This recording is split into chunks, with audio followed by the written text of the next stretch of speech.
Hello दोस्तों, आप कैसे हैं। मुझे उम्मीद है कि आप भी ठीक होंगे। चलो दोस्तों, आज यहाँ पर जो वीडियो लेकर आए हैं यहाँ पर हिंदी का पार्ट थर्ड। तो इसमें हम ऑब्जेक्टिव के बारे में पढ़ेंगे। जो बिहार बोर्ड मैट्रिक विद्यार्थी जो इस बार कैंडिडेट हैं, जो बिहार बोर्ड 2022 में एग्ज़ाम देने वाले हैं, उसके लिए ये ऑब्जेक्टिव काफ़ी इंपॉर्टेंट है। इसीलिए इस वीडियो को आप लोग शुरू से लेकर अंत तक देखिएगा।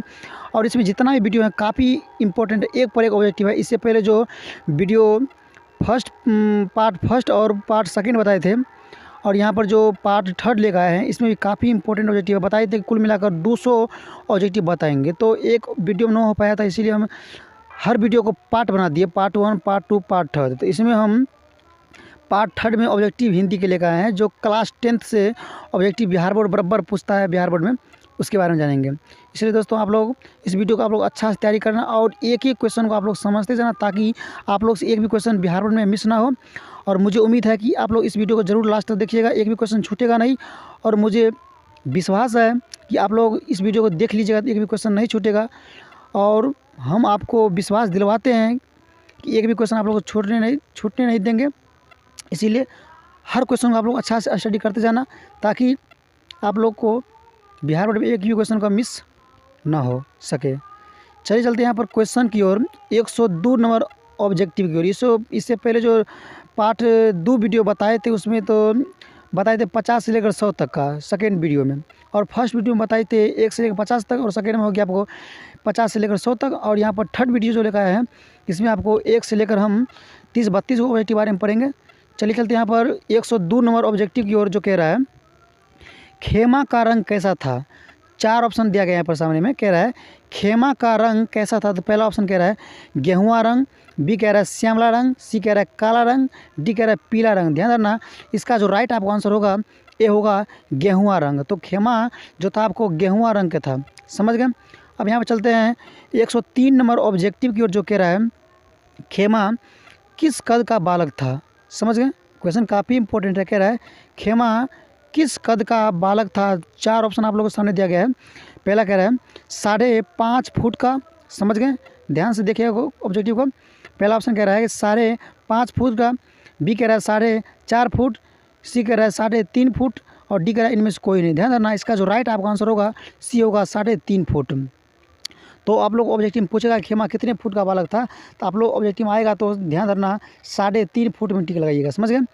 अब यहाँ पर अगला क्वेश्चन जो चलते हैं, जो दिया गया है यहाँ पर 104 नंबर ऑब्जेक्टिव। इसमें कह रहा है क्या क्वेश्चन है कि मेरे पैर जलते हैं काका चप्पल ला दो किसने कहा। क्वेश्चन काफ़ी इंपॉर्टेंट है। कह रहा है मेरे पैर जलते हैं काका चप्पल ला दो किसने कहा। तो इसमें भी 4 ऑप्शन दिया गया, बिहार बोर्ड भी 4 ऑप्शन दिया रहेगा। और आप लोग घबराने का नहीं है, हर क्वेश्चन का आप लोग अच्छा से तैयारी करते जाओ। इसी तरह से हर चैप्टर का, हर विषय का, हर साइंस हो, मैथ हो, एसएसटी हो, हिंदी हो, मैथ, सब का हम एक्चुअल में अधिकांश जो है वीडियो ऑब्जेक्टिव टाइप में ज़रूर बना देंगे, ताकि आप लोग से एक भी क्वेश्चन बिहार बोर्ड में छूट कर ना हो। समझ गए। यहाँ पर दिया गया 104 नंबर ऑब्जेक्टिव, जो कह रहा है मेरे पैर जलते हैं काका चप्पल ला दो किसने कहा। 4 ऑप्शन दिया गया। पहला कह रहा है कसारा ने कहा, बी कह रहा है खेमा ने कहा, सी कह रहा है अध्यापक ने कहा, डी कह रहा है मालिक ने कहा। ध्यान रखना, इसका जो राइट आपका आंसर होगा बी होगा खेमा ने कहा था। समझ गए। अब यहाँ पर दिया गया 105 नंबर ऑब्जेक्टिव, जो कह रहा है खेमा कितने भाई थे। समझ गए, क्वेश्चन ये भी काफ़ी इंपॉर्टेंट है। कह रहा है खेमा कितने भाई थे। 4 ऑप्शन देगा आप लोगों के सामने में।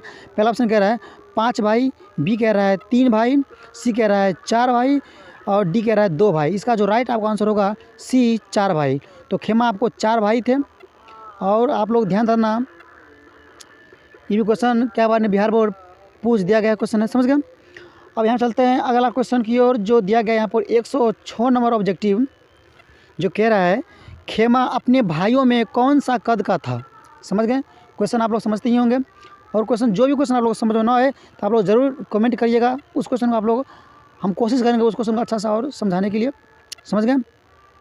यहाँ पर दिया गया है 106 नंबर ऑब्जेक्टिव, जो कह रहा है खेमा अपने भाइयों में कौन सा कद का था।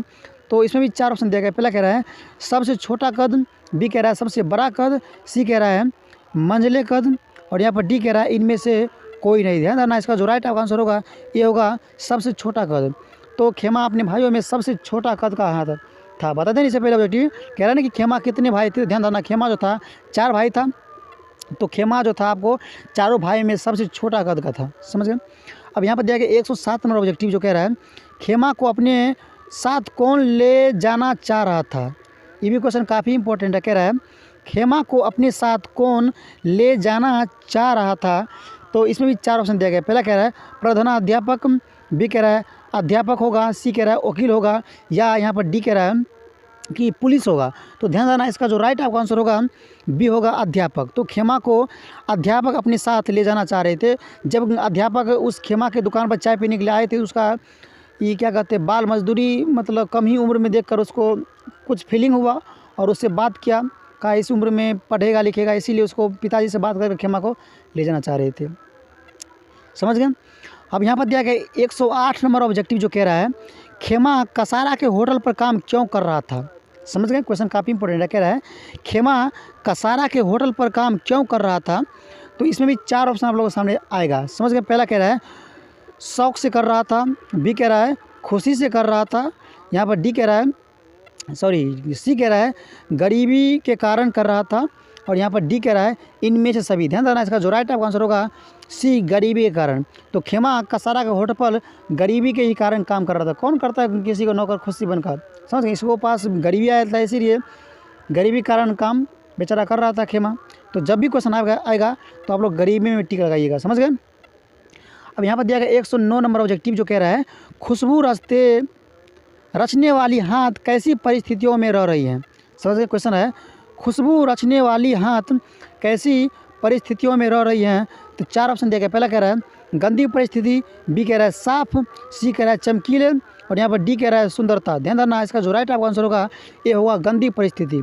तो खुशबू रचने वाली जो हाथ है आपको गंदी परिस्थिति में रह रहे हैं। और उसी जितना मेरे कोबरा हुआ कोबरा अगरबत्ती जानते ही होंगे, रजनीगंधा अगरबत्ती हुआ, रंग बिरंगा जो अगरबत्ती मेरे मार्केट में सेल होता है, सब अगरबत्ती आपको कचरा से ही बनता है, समझ गए ना। तो वही यहाँ पर कह रहा है क्वेश्चन। अब यहाँ पर अगला क्वेश्चन दिया गया 110 नंबर ऑब्जेक्टिव जो कह रहा है हौसले की उड़ान किस तरह की निबंध है। समझ गए, क्वेश्चन दिया गया है हौसले की उड़ान किस तरह की निबंध है। इसमें भी आपको 4 ऑब्जेक्टिव सामने आएगा। पहला कह रहा है लोक चित्र होगा, बी कह रहा है लोक साहित्य होगा, सी कह रहा है संघर्षशील होगा, और यहाँ पर डी कह रहा है ये प्रेमशील होगा। तो इसका जो राइट आपका आंसर होगा सी संघर्षशील। तो हौसले की उड़ान जो एक निबंध है आपको संघर्षशील पर ये आधारित है। तो काफ़ी इंपॉर्टेंट कहानी निबंध है, समझ गए। इससे भी कहते हैं क्वेश्चन आप लोग उठाए हैं और हर क्वेश्चन को बना कर लिख दिए हैं ताकि बिहार बोर्ड में आप लोग से एक भी क्वेश्चन छूट कर ना आए। 100% गारंटी कह रहा हूँ, लिख के दे रहा हूँ, 100% आएगा, निश्चित है। तो यहाँ पर कह रहा है 111 नंबर ऑब्जेक्टिव जो कह रहा है गुड़िया किस प्रखंड के रहने वाली है। क्वेश्चन कह रहा है गुड़िया किस प्रखंड के रहने वाली है। इसमें भी आप लोगों को सामने 4 ऑप्शन आएगा। पहला कह रहा है नोखा प्रखंड, समझ गए, पहला ऑप्शन कह रहा है नोखा प्रखंड, बी कह रहा है चेनारी प्रखंड, सी कह रहा है बख्तियारपुर प्रखंड, डी कह रहा है बिरोल प्रखंड। इसका जो राइट आपका आंसर होगा ए नोखा प्रखंड। तो गुड़िया जो था आपको नोखा प्रखंड के रहने वाली थी, समझ गए। अब यहाँ पर दिया गया 112 नंबर ऑब्जेक्टिव। ये भी ऑब्जेक्टिव जो है काफ़ी इंपॉर्टेंट है। बताए थे कि हौसले की उड़ान जो है इससे बिहार बोर्ड एक्चुअल में 2-3 ऑब्जेक्टिव बिहार बोर्ड पक्का गारंटी के साथ एबे करता है। इसीलिए इस वीडियो को आप लोग शुरू से लेकर अंत तक देखिएगा। आप लोग से एक भी क्वेश्चन नहीं छूटेगा। आप लोगों में 100% लिख कर गारंटी के साथ कह रहा हूँ, समझ गए। अब यहाँ पर कह रहा है 112 नंबर ऑब्जेक्टिव जो कह रहा है क्वेश्चन है कि गुड़िया किस जिला के रहने वाली है। ये भी क्वेश्चन काफ़ी इंपॉर्टेंट है। कह रहा है गुड़िया किस जिला के रहने वाली है। इसमें भी आपको 4 ऑप्शन आप लोग सामने आएगा। पहला ऑप्शन कह रहा है रोहतास जिला, बी कह रहा है समस्तीपुर जिला, सी कह रहा है दरभंगा जिला, डी कह रहा है सहरसा जिला। ध्यान देना, इसका जो राइट आपका आंसर होगा ए होगा रोहतास जिला। तो गुड़िया कह रहा है किस जिला के रहने वाली है, तो ए ऑप्शन होगा रोहतास जिला। तो गुड़िया आपको रोहतास जिला के रहने वाली है, समझ गए। अब यहाँ पर दिया गया 113 नंबर ऑब्जेक्टिव जो कह रहा है गुड़िया के पिता का नाम क्या है, समझ गए। ये भी क्वेश्चन ठीक है। कह रहा है गुड़िया के पिता का नाम क्या है। तो 4 ऑप्शन दिया गया। पहला ऑप्शन कह रहा है मोहम्मद असीन इदरीसी। पहला ऑप्शन दिया गया है कि मोहम्मद असीन इदरीसी, बी कह रहा है तबारक अली, समझ गए। बी ऑप्शन हो गया आपको तबारक अली, और सी कह रहा है मुमताज़, और यहाँ पर डी कह रहा है अकबर अली। तो इसका जो राइट आपका आंसर होगा ए होगा मोहम्मद असीन इदरीसी। तो जो ऑप्शन में आएगा उसमें आप लोग टिक लगा दीजिएगा, समझ गए। तो आप लोग 113 तक ऑब्जेक्टिव समझ गए होंगे। अभी हम चलते हैं 114 नंबर ऑब्जेक्टिव की ओर, जो कह रहा है गुड़िया के घर से नोखा प्रखंड की दूरी कितनी थी। समझ गए। क्वेश्चन है कि गुड़िया के घर से नोखा प्रखंड की दूरी कितनी थी। ये भी क्वेश्चन लाजवाब है और क्या बात बिहार बोर्ड जो है मैट्रिक में पूछ दिया गया क्वेश्चन है, इसीलिए आप लोग अच्छा से तैयारी कर लीजिएगा। तो कह रहा है क्वेश्चन गुड़िया के घर से नोखा प्रखंड की दूरी कितनी थी। तो पहला ऑप्शन यहाँ पे कह रहा है 12 किलोमीटर, बी कह रहा है 13 किलोमीटर, सी कह रहा है 14 किलोमीटर और यहाँ पर डी कह रहा है 10 किलोमीटर। तो इसका जो राइट आपका आंसर होगा बी होगा 13 किलोमीटर। समझ गए। तो गुड़िया के घर से नोखा प्रखंड की जो दूरी थी आपका कुल 13 किलोमीटर थी। समझ गए। और यहाँ पर अगला दिया गया है गुड़िया पढ़ लिख कर क्या बनना चाहती थी। क्वेश्चन आया कि गुड़िया पढ़ लिख कर क्या बनना चाहती थी। गुड़िया नाम की जो लड़की थी उसका भी हौसला थी, सोच थी कि हम भी कुछ बने। यहाँ पर कह रहा है वही कि गुड़िया पढ़ लिख कर क्या बनना चाहती थी। तो 4 ऑप्शन दिया गया। पहला ऑप्शन कह रहा है अध्यापिका होगा, बी कह रहा है वकील होगा, समझ गए। और यहाँ पर डी कह रहा है नर्स बनेगा, या यहाँ पर डी कह रहा है वो क्या कहते हैं कर्मचारी। तो ध्यान देना इसका जो राइट आपका आंसर होगा ए अध्यापिका। तो गुड़िया जो पढ़ लिख कर आपको अध्यापिका अर्थात जिसे बोलते हैं शिक्षिका अर्थात मैडम जी, यही बनना चाहती थी आपको गुड़िया। समझ गए। 115 तक आप लोग ऑब्जेक्टिव समझ गए होंगे। अब यहाँ पर चलते 116 नंबर ऑब्जेक्टिव की ओर, जो कह रहा है सोनी किस जिला के रहने वाली है। समझ गए। 16 नंबर ऑब्जेक्टिव कह रहा है, सॉरी 116 नंबर ऑब्जेक्टिव कह रहा है कि सोनी किस जिला के रहने वाली है। तो इसमें भी आप लोग को सामने 4 ऑप्शन दिया रहेगा। तो पहला ऑप्शन यहाँ पे कह रहा है सहरसा जिला, बी कह रहा है मुंगेर जिला, समझ गए। पहला ऑप्शन कह रहा है सहरसा जिला, बी कह रहा है मुंगेर जिला और यहाँ पर सी कह रहा है कैमूर जिला और यहाँ पर डी कह रहा है आरा जिला। ध्यान रखना इसका जो राइट आपका आंसर होगा आपको कैमूर जिला। तो सी में टिक लगा दीजिएगा, जिस ऑप्शन में आएगा कैमूर जिला उसमें टिक लगाइएगा। समझ गए। तो सोनी नाम की जो लड़की थी आपको कैमूर जिला के रहने वाली थी। अब यहाँ पर दिया गया अगला क्वेश्चन 117 नंबर ऑब्जेक्टिव, जो कह रहा है सोनी किस प्रखंड के रहने वाली है। समझ गए। क्वेश्चन कह रहा है कि सोनी किस प्रखंड के रहने वाली। ये क्वेश्चन काफ़ी इंपॉर्टेंट है। पहला कह रहा है ऑप्शन चेनारी प्रखंड, समझ गए। पहला ऑप्शन कह रहा है चेनारी प्रखंड, बी कह रहा है नोखा प्रखंड, सी कह रहा है महिला प्रखंड, समझ गए। और यहाँ पर डी कह रहा है आपको महिषी प्रखंड। इसका जो राइट आपका आंसर होगा ए होगा चेनारी प्रखंड। तो चेनारी प्रखंड जो आपको कैमूर जिला में पड़ता है। तो ध्यान रखना। तो जब भी क्वेश्चन आएगा कि गुड़िया किस जिला के, सॉरी सोनी किस जिला के थी आपको, तो ध्यान रखिएगा कैमूर जिला का। और प्रखंड तो बता ही दिए हैं, प्रखंड कौन था, प्रखंड बता ही दिए इससे पहले ऑब्जेक्टिव। अब यहाँ पर दिया गया 118 नंबर ऑब्जेक्टिव, जो कह रहा है सोनी किस गांव के रहने वाली हैं। ये भी क्वेश्चन बहुत शानदार, बहुत लाजवाब, बहुत इंपॉर्टेंट क्वेश्चन है। कह रहा क्वेश्चन कि सोनी किस गांव के रहने वाली हैं। तो 4 ऑप्शन यहाँ पर आएगा। पहला ऑप्शन कह रहा है महिला गांव, बी कह रहा है दुल्हा गांव, सी कह रहा है मथही गांव, समझ गए। पहला ऑप्शन हो गया महिला गांव, बी कह रहा है दुल्हा गांव, सी कह रहा है मथही गांव और यहाँ पर डी कह रहा है उसरार गांव। तो ध्यान देना इसका जो राइट आपका आंसर होगा सी होगा मथही गांव। तो सोनी जो था आपको मथही गांव के निवासी थी, जो मथही गांव आपको कैमूर जिला में पड़ता है।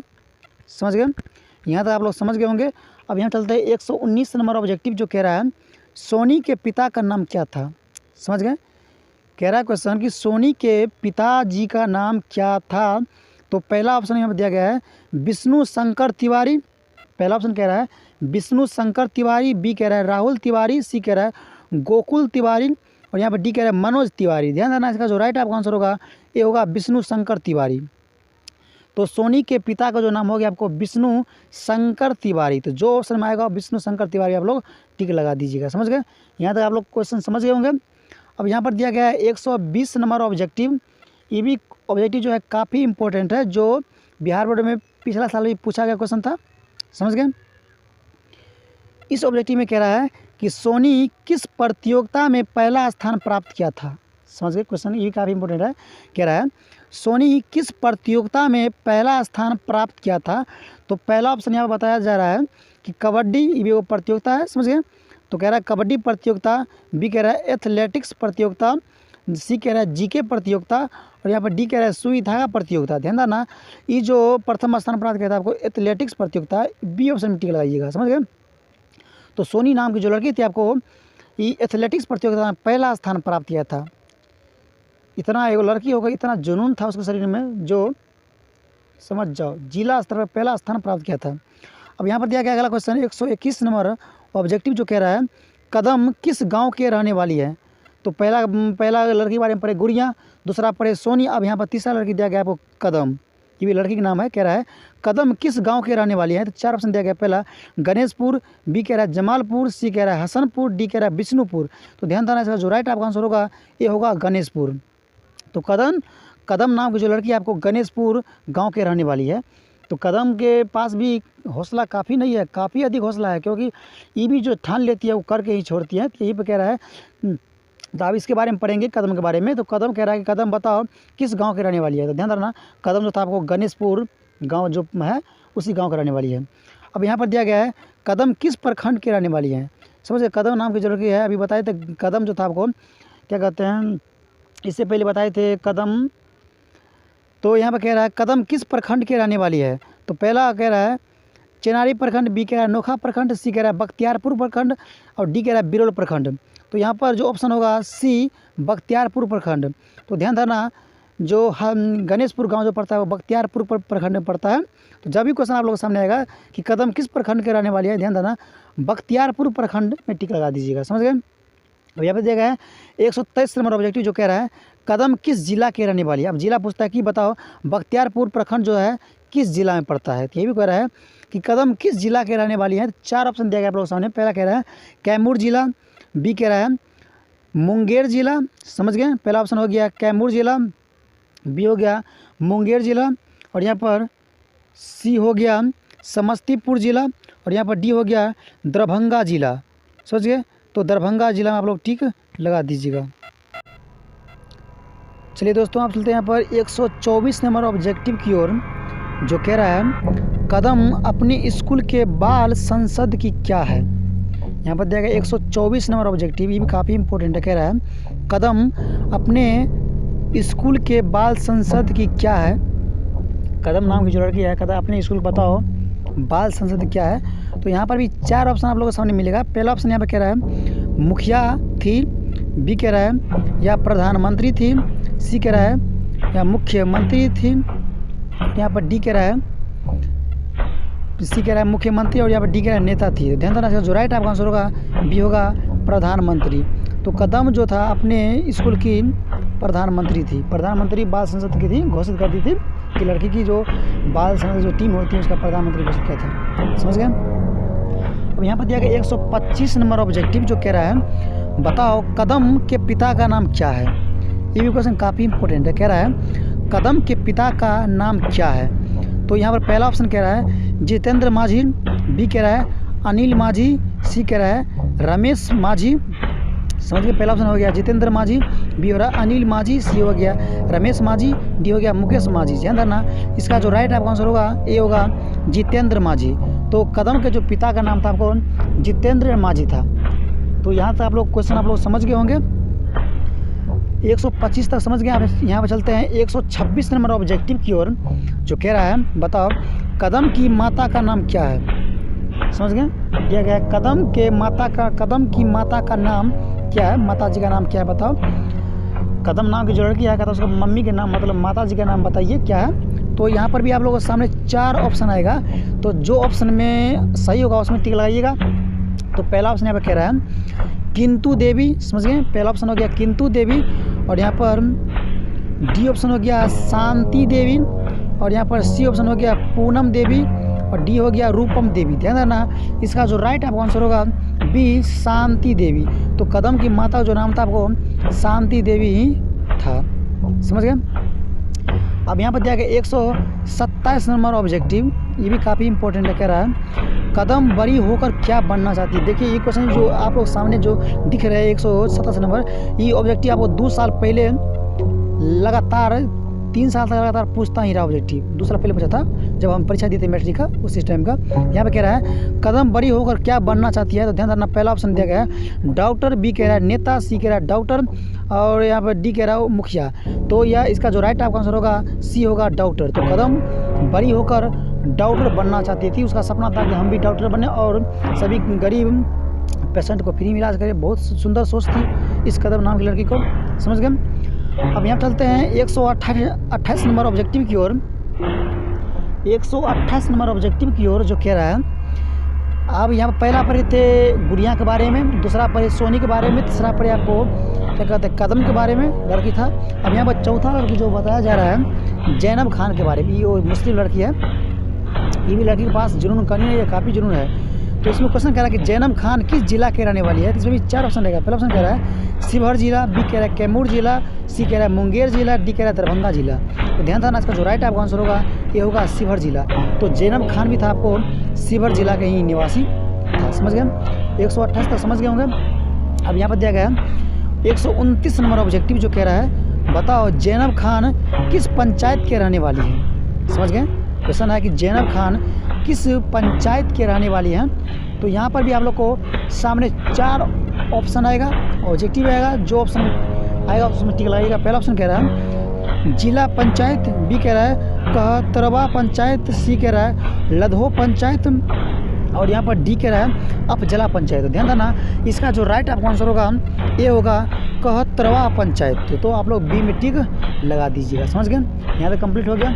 अब यहाँ पर दिया गया है 130 नंबर ऑब्जेक्टिव जो ये भी काफ़ी इंपॉर्टेंट है। कह रहा है जैनब खान किस गांव के रहने वाली हैं। समझ गए। क्वेश्चन है कि बताओ जैनब खान किस गांव के रहने वाली हैं। तो ये भी एक मुस्लिम लड़की है, इसके पास भी काफ़ी हौसला भरा हुआ है। देखिए जब तक शरीर में जुनून जब तक जगाइएगा नहीं तो आप लोग कोई भी सपना पूरा होने वाला ही नहीं है। तो कोई भी सपना को पाने के लिए संकल्प लेना ही पड़ेगा। संकल्प लो और उसको दिन रात पूरा करो तो पक्का है वो पूरा होबे करेगा। समझ मेरा है जुनून, संकल्प। जिस चीज़ का आपको संकल्प ले लिया तो पक्का है वो एक न एक दिन जरूर पूरा होगा, समझ गए। इसलिए संकल्प बनाओ। तो इन जितना लड़की के बारे में पढ़े सबके पास संकल्प है, जिद्दी है, जो जिद्दीपन के कारण आज देखिए इतिहास रच दिया, समझ गए। तो 130 में क्वेश्चन कह रहा है बताओ जैनब खान किस गांव के रहने वाली है। तो पहला ऑप्शन कह रहा है हसनपुर, बी कह रहा है गोकुलपुर, सी कह रहा है मथुरापुर और यहाँ पर डी कह रहा है रामपुर। तो इसका जो राइट आपका आंसर होगा सी मथुरापुर के रहने वाली है, समझ गए। अब यहाँ पर कह रहा है 131 नंबर ऑब्जेक्टिव जैनब खान के दादाजी का नाम क्या है। समझ गए। कह रहा है क्वेश्चन जैनब खान के दादाजी का नाम क्या है। तो पहला ऑप्शन कह रहा है मोहम्मद अब्दुल रहमान खान, बी कह रहा है मोहम्मद इकबाल खान, सी कह रहा है मोहम्मद अली और यहाँ पर डी कह रहा है मोहम्मद जाकिर हुसैन। तो इसका जो राइट आपका आंसर होगा ए मोहम्मद अब्दुल रहमान खान। तो जैनब खान के जो दादाजी का नाम था मोहम्मद अब्दुल रहमान खान था, समझ गए। यहाँ तक हो गया। अब यहाँ पर चलते 132 नंबर ऑब्जेक्टिव की ओर। ये भी ऑब्जेक्टिव काफ़ी इंपॉर्टेंट है, समझ गए। तो इसीलिए मेरे दोस्तों आप लोग जब भी पढ़ाई करने का है, समझ गए ना, तो एक समझो क्या कहते हैं ये दिनचर्या बुझते हैं ना, दिनचर्या क्या हो कंटिन्यू टाइम। ये जब भी कोई तैयारी करो तो अपनी ये पर्सनल काम समझो कि समझो ये काम को मुझे जल्दी ख़त्म करना है। इस टाइम मतलब इस काम को जब टाइम के अनुसार ये संकल्प लेकर काम करिएगा तो पक्का है सपना पूरा होने में दुनिया का कोई भी ताकत आपको नहीं रोक सकता है, समझ गए। इसीलिए जब भी कोई सपना पूरा करना है तो उसको वर्क समझकर काम समझकर पूरा करो, जल्दी पूरा होगा, समझ गए। यहाँ पर क्वेश्चन कह रहा है कि मेरे दोस्तों 132 नंबर जो कह रहा है कि इल्म का अर्थ क्या होता है। तो 4 ऑप्शन देगा। पहला कह रहा है ज्ञान होगा, बी कह रहा है आशीर्वाद होगा, सी कह रहा है अभिशाप होगा कि डी कह रहा है कि अमृत होगा। तो ध्यान देना, इसका जो राइट आंसर होगा ए ज्ञान होगा। तो इल्म का अर्थ यहाँ बताया गया आपको ज्ञान। तो जो ऑप्शन में आएगा उसमें ठीक लगा दीजिएगा। अब यहाँ पर दिएगा 133 नंबर इस वीडियो का सबसे लास्ट और अंतिम क्वेश्चन 133 नंबर जो कह रहा है तालीम का अर्थ क्या होता है। तालीम का अर्थ क्या होता है। पहला ऑप्शन कह रहा है ज्ञान होगा, बी कह रहा है शिक्षा होगा, डी कह रहा है आशीर्वाद होगा और यहाँ पर डी कह रहा है अभिशाप होगा। ध्यान देना, इसका जो राइट आंसर होगा बी शिक्षा होगा। इसे मेरे दोस्तों आप लोग ध्यान देना। ये कहते हैं ना कि नॉलेज शिक्षा क्या होती है, कहते हैं ना शिक्षा उस शेरनी का दूध है जो जितना पीता है उतना दहाड़ता है। इसलिए मेरे दोस्तों आप लोग जब भी तैयारी करने का है उस हिसाब से तैयारी करो ताकि दुनिया मेरा भी क्या है आने वाले वक्त गुण गाए। तो जब भी कोई भी सपना पूरा करना है आपको उस संकल्प के साथ सपना पूरा करना है, उस जिद्दीपन के साथ पूरा करना है कि कोई भी सपना हो आपको पूरा हो ही जाए, समझ गए ना। तो इसीलिए शिक्षा को अहमियत दो। शिक्षा ऐसी चीज़ होती है कि दुनिया में सबसे बड़ा आदमी बना सकते शिक्षा। इसीलिए शिक्षा का आप लोग अहमियत देना सीखिए। Thank you very much.